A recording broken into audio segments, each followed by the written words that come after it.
30 days challenge शुरू तो सारे बच्चे करेंगे, वीडियो देखने के बाद पूरा मोटिवेशन आएगा, यस फाइनली 30 दिन में सिलेबस कवर कर सकते हैं। लेकिन तुम्हें एक रियलिटी बताती हूँ, तुम्हें पता है कि 90% बच्चे 5 दिन के बाद ही हार मान लेंगे, उनसे ये हो ही नहीं पाएगा, वो लिटरली हार जाएंगे। और केवल 1% बच्चे होंगे जो पूरे 30 दिन तक अपना सिलेबस कवर करेंगे, और वही वो 1% बच्चे हैं जो डिजर्व करते हैं और आगे जाके बनने वाले आपके CBSE topper, district topper, state topper. वही स्टूडेंट्स हैं जो टॉपर बनते हैं, क्योंकि कुछ नहीं चाहिए बेटा, ये सारा का सारा गेम डेडिकेशन का है। पढ़ाई तो स्टार्टिंग से पता थी कि क्लास 10 की बहुत आसान है, और सबसे ज्यादा मैंने ही तुम्हें बताया था कि predicted question, same repeated PYQs, सब कुछ रिपीटेड है। फिर भी तुम्हारा टेस्ट में स्कोर खराब क्यों आया? क्योंकि तुमने चीजों को फॉर ग्रांटेड लिया। 6 महीने बर्बाद किए, सारा का सारा टाइम वेस्ट, फालतू चीजें, स्क्रोलिंग, इन सब चीजों में लगाया, विजन अपना क्लियर नहीं रखा। अब 6 महीने बाद जो सिलेबस सबसे ज्यादा आसान था वो तुम्हें बहुत ज्यादा टफ लग रहा है, पहाड़ की तरह लग रहा है कि ये खत्म कैसे होगा। ये अब तक खत्म हो चुका होता अगर तुमने चीजों को फॉर ग्रांटेड नहीं लिया होता, प्यार प्यार से 1-1 घंटा रोज पढ़ लिया होता, तो अभी तुम इस सिचुएशन पे नहीं होते।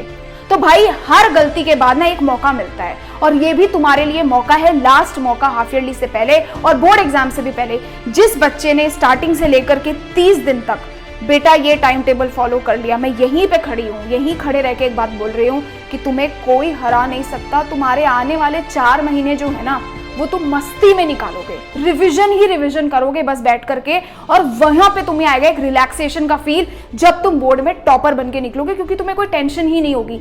ये 30 दिन यार तुम्हें मौका मिल रहा है अपने सारी चीजों को सुधारने का, तो वो 1% बच्चों में आने की रेस है बेसिकली यहाँ पे। तो जो भी बच्चे सबसे पहले कॉमेंट कर दो कि दीदी I will be among 1% of the students, और मैं ये चैलेंज जीत करके दिखाऊंगा। अब इस चीज का प्रूफ कैसे होगा? हर दिन जब से तुम ये वीडियो देख रहे हो उसके अगले 30 दिन तक बेटा तुम्हें वीडियो में आके हर दिन लिखना है day 1 challenge completed, day 2 challenge completed. 30 दिन बाद जो बच्चा लास्ट में लिखेगा 30 डे #day30 चैलेंज कंप्लीटेड, मैं समझ जाऊंगी बेटा कि ये वो बच्चा है जो टॉपर बनने वाला है। जिस बच्चे ने भी ये 30 दिन का चैलेंज कंप्लीट कर दिया बेटा, बस खुद को टॉपर समझ लेना, तुम्हें कोई पीछे नहीं कर सकता। तुमने एक गेम जीत ली, वो है डेडिकेशन की गेम, कंसिस्टेंसी की गेम। ये 30 दिन का चैलेंज, ध्यान से मेरी बात सुनना, एक एक चीज बिल्कुल प्रैक्टिकल है और एक दिन में बहुत बेहतरीन तरीके से पूरी हो सकती है, रिविजन्स के साथ, होमवर्क के साथ, हर एक चीज मैंने इंक्लूड की है। तो ध्यान से वीडियो को देखना। सबसे पहले देखो, मैंने तुम्हें बहुत बेसिक चीज बताई थी लास्ट वीडियो में कि यार सेल्फ स्टडी के लिए अभी तुम्हें फोकस ज्यादा करना है। पहले मैं तुम्हें कहती थी बस स्कूल और कोचिंग में जो पढ़ाते हैं उसको रिवाइज कर लो, बट अब तुम्हें सेल्फ स्टडी पे फोकस करना है। सबसे पहली फाइट तुम्हारी क्या है? ये 3 घंटे निकालने की। अब ये 3 आवर्स तुम कैसे निकालोगे ये मैं तुम्हारे ऊपर छोड़ती हूँ, ये तुम्हारी लड़ाई है। तुम खुद सोचो कि ये 3 आवर्स मुझे कैसे निकालने हैं। मैंने हमेशा तुम्हें बताया स्कूल से आके रेस्ट करके पहले सेल्फ स्टडी करो, बाद में होमवर्क, असाइनमेंट ये सब किया करो। तो 3 घंटे मेरा तो यही रहेगा कि मॉर्निंग में 1 आवर निकालो, इवनिंग में 1 आवर निकालो, नाइट में 1 आवर निकालो, ऐसे करके 3 घंटे निकाल लो। स्लॉट्स में पढ़ो, एक साथ 3 घंटे नहीं पढ़ना है, ठीक है। दूसरा काम क्या करना है कि स्कूल एंड कोचिंग का जितना पढ़ा रहे हैं उतना हल्का हल्का रिवाइज करते चलना है, ताकि आपको वो चीज भी मिस ना हो, वो चीज भी जब आप पढ़ने बैठो तो आपको पढ़ाई में आसान लगे। ये 2 है सबसे पहले काम, बहुत आसान है। अब दूसरा मेजर टास्क देखते हैं जो है डे वाइज टाइम टेबल की 30 दिन तक भाई फॉलो क्या करना है। तो ये देखो यार, जब भी तुम ये वीडियो देख रहे हो, पहले 3 दिन यानी हफ्ते के 7 डेज में से फर्स्ट 3 डे तुम्हारा क्या टास्क रहने वाला है, बड़ी ध्यान से देखना। सबसे पहले यार तुम्हें पहले 3 दिन के लिए साइंस का कोई सा भी एक टफ चैप्टर उठा लेना है। फॉर एग्जांपल तुमने बोले यार केमिकल रिएक्शंस एंड इक्वेशंस तो टफ चैप्टर है, लेंथी चैप्टर है, उसको उठा लो और उसको 3 दिन तक तुम्हें पढ़ना है। 3 दिन तक, वो भी बताऊंगी कि 3 दिन में एक दिन में कैसे पढ़ना है। बट अभी का टास्क क्या है कि तुम्हें एक चैप्टर उठाया केमिकल रिएक्शंस एंड इक्वेशंस, उसको टफ चैप्टर लगा तुम्हें, तो तुम्हें 3 दिन तक पढ़ना है। दूसरा टास्क क्या करना है यार, सोशल साइंस, कोई भी चैप्टर उठा लो सोशल साइंस का जो बहुत ज्यादा आसान है, जैसे कि आपका पावर शेयरिंग हो गया, फेडरलिज्म हो गया, छोटे छोटे चैप्टर्स हैं। तो साइंस का एक टफ चैप्टर और सोशल साइंस का एक बहुत ईजी चैप्टर आपने उठाया, और सेम मैथ्स में कोई भी चैप्टर, जो चैप्टर आपका मन करे वो चैप्टर उठाओ।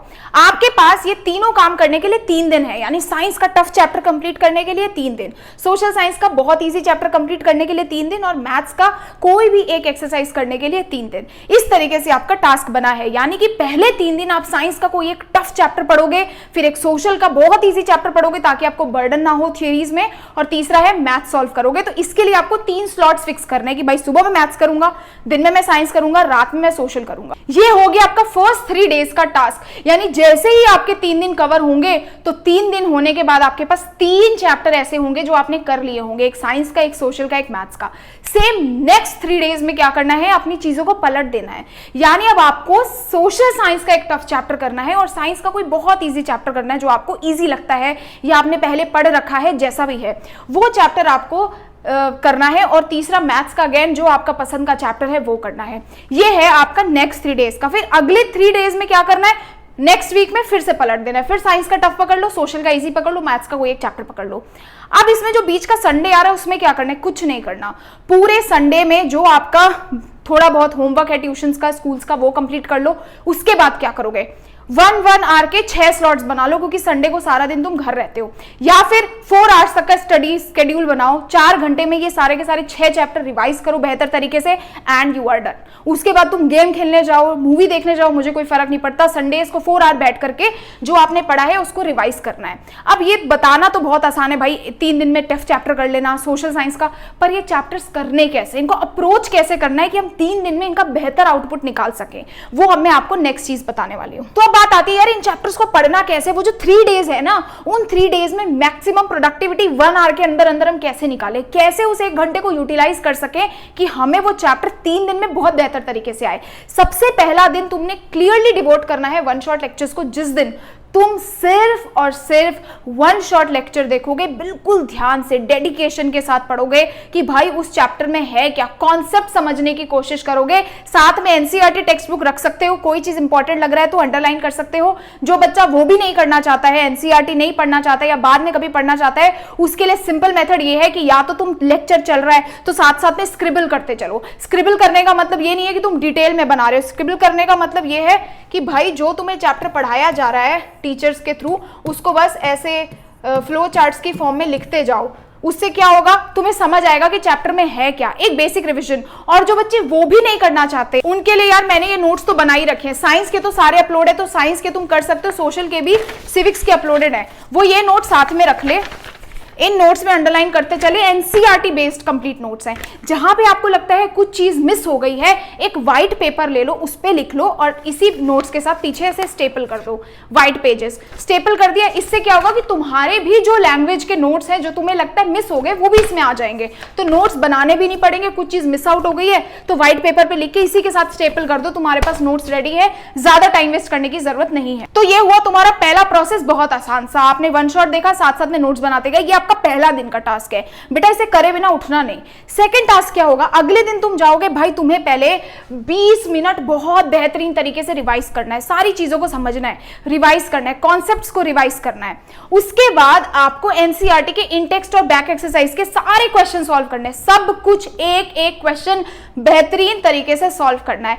अब एक बहुत इंपॉर्टेंट पॉइंट आता है बच्चों का कि भाई इतना बड़ा चैप्टर है, याद पूरा चैप्टर याद नहीं करते हैं। ये कैसे होता है ये भी मैं बताती हूँ। बच्चे क्या करते हैं, पूरा चैप्टर याद करने लग जाएंगे। भाई बैलेंसिंग ऑफ केमिकल इक्वेशन क्या होता है, बच्चा उसकी भी डेफिनेशन रट रहा है कि भाई बैलेंसिंग ऑफ केमिकल इक्वेशन क्या होता है, ये सब नहीं रटते हैं। वो कैसे क्रैक करना है वो भी बता रही हूँ।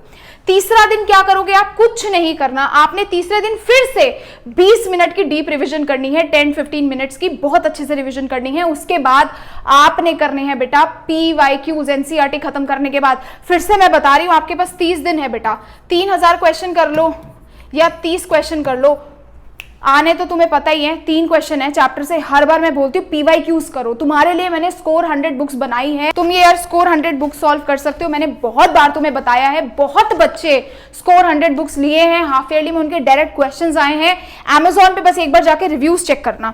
जैसे ही तुम्हारा ये चैप्टर यहाँ पे खत्म हुआ, तुमने अगले दिन आओगे, तुम्हें यहाँ पे पहले ही चीट शीट्स मिलेंगी। और ये चीट शीट्स में ना कुछ कुछ टॉपिक नहीं है, स्किप भी कर दिए मैंने, क्योंकि सिर्फ और सिर्फ इंपॉर्टेंट टॉपिक्स हैं। 20% जहां से सारा सिलेबस आता है, ये रिवीजन चीट शीट्स है, माइंड मैप्स हैं सारे के सारे। उसके बाद बेटा तुम्हारे लिए सारे चैप्टर्स के PYQs है, मतलब पिछले साल 12 साल में सीबीएसई के जितने क्वेश्चन पेपर्स हैं वो मैंने सारे के सारे इस बुक में डाल दिए हैं।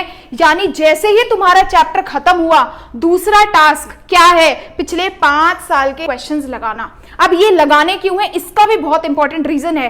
कोई बच्चा जो टॉपर बनना चाहता है बेटा, बिना PYQs के टॉपर तुम नहीं बन सकते, इसीलिए ये बुक निकाली गई है। कोई भी स्टूडेंट उठा लो, UPSC topper, 10th 12th IIT हर किसी बच्चे का एक ही जवाब होता है PYQ, जिससे तुम्हें पता चलेगा कि क्या चीज मुझे बार बार पढ़नी है और क्या चीज मुझे स्किप करनी है, कहां से मुझे थ्योरी पढ़नी है, कहां से मुझे केवल और केवल क्वेश्चन सॉल्व करने हैं। तो ये बुक मैं अगेन 24 आवर्स के लिए डिस्काउंट पे रन कर रही हूं, तुम जाकर के ले सकते हो, उसके बाद ये डिस्काउंट्स बंद हो जाएंगे। इस बुक को करने का फायदा क्या है, ध्यान से देखना।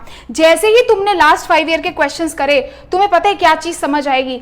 लास्ट दिन जब तुम ये 5 क्वेश्चन पेपर सॉल्व करोगे, तुम्हें एक चीज समझ आएगी। पहला चैप्टर खोला, पहला पेपर खोला, क्वेश्चन पेपर अंडरलाइन कर लिए, केमिकल रिएक्शंस एंड इक्वेशंस के क्वेश्चंस, अगले दिन फिर से अंडरलाइन कर लिए। पता क्या चलेगा तुम्हें, ये मालूम पड़ेगा कि इंपॉर्टेंट क्या है। जैसे रिडॉक्स रिएक्शन इंपॉर्टेंट है, decomposition reaction, balancing of equation. अब बेटा बैलेंसिंग ऑफ इक्वेशन से केवल बैलेंस करने आता है, कोई डेफिनेशन नहीं पूछता एग्जाम पे कि what do you mean by balancing of equation, तो थ्योरी पढ़ने की जरूरत नहीं है। सेम मैग्नीशियम ऑक्साइड वाली, मैग्नीशियम रिबन वाली एक्टिविटी आती है, वो पढ़ लेना। तो तुम्हारे पास ऐसी लिस्ट तुम्हें प्रिपेयर करनी है। तो अब जब तुम अगली बार रिवाइज करोगे तो पूरा चैप्टर रिवाइज नहीं करना है, तुम्हें अब पता है कि भाई प्रीवियस ईयर में तो यहां से क्वेश्चन बन रहे हैं, मुझे इन पे ज्यादा फोकस करना है, बाकी चीजें बस रीड करनी है। ऐसे होती है टॉपर्स की रिवीजन। सारा चैप्टर नहीं पढ़ते टॉपर। अब हाफ ईयरली में 2 दिन बाद तुम्हारा साइंस का एग्जाम है, पूरा चैप्टर्स पढ़ोगे क्या? सारे चैप्टर्स, केवल ये इंपॉर्टेंट लिस्ट पढ़ोगे, और ये इंपॉर्टेंट लिस्ट हर चैप्टर की बना करके तुम्हें स्टेपल कर देनी है।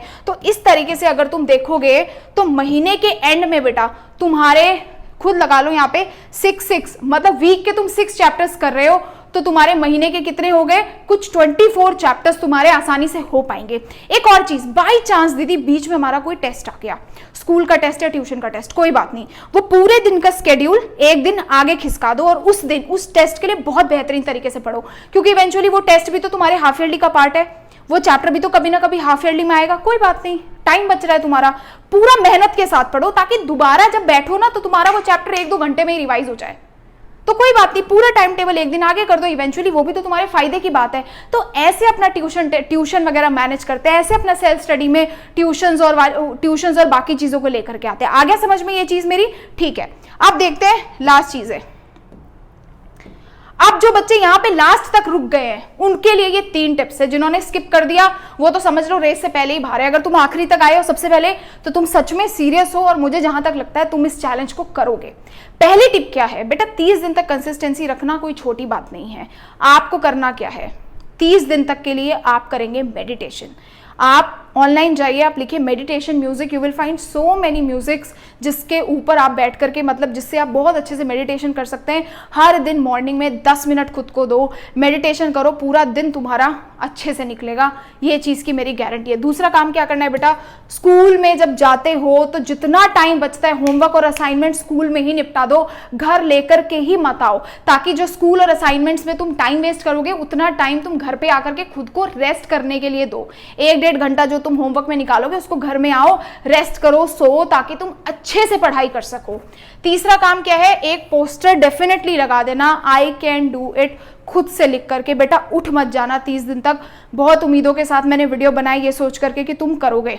और मेरा ओपन चैलेंज है सारे स्टडी ब्लॉगर्स को कि भाई ये 30 डेज चैलेंज ऑप्ट करो, मुझे टैग करो, मैं तुम्हें पूरा सपोर्ट करूंगी, कंप्लीट शाउट आउट्स दूंगी। 30 डेज चैलेंज स्टार्ट कर लेना। मैं लास्ट बार बोल रही हूँ कि मेरी ये जो बुक है ये डिस्काउंट पे है, नेक्स्ट 24 आवर्स के लिए आपके पास सारे सब्जेक्ट्स की मिल जाएगी, सोशल की। इससे बेस्ट चीट शीट्स आपको मार्केट में नहीं मिलने वाली, मैं बार बार क्लेम कर रही हूँ। आप बस एक बार जाकर के बेटा रिव्यूज देख लेना। ये बुक से बाहर से क्वेश्चन नहीं आने वाला, तुम्हें मैं ये चीज़ बार बार रिपीट कर रही हूँ, एंड मार्क माई वर्ड्स, नहीं आने वाला पेपर बाहर से। सो ये चैलेंज अच्छे से फॉलो करो, and wish you all the best and see you in the next video. I hope 30 दिन तक तुम इस वीडियो के नीचे कमेंट करो। Thank you so much, bye bye.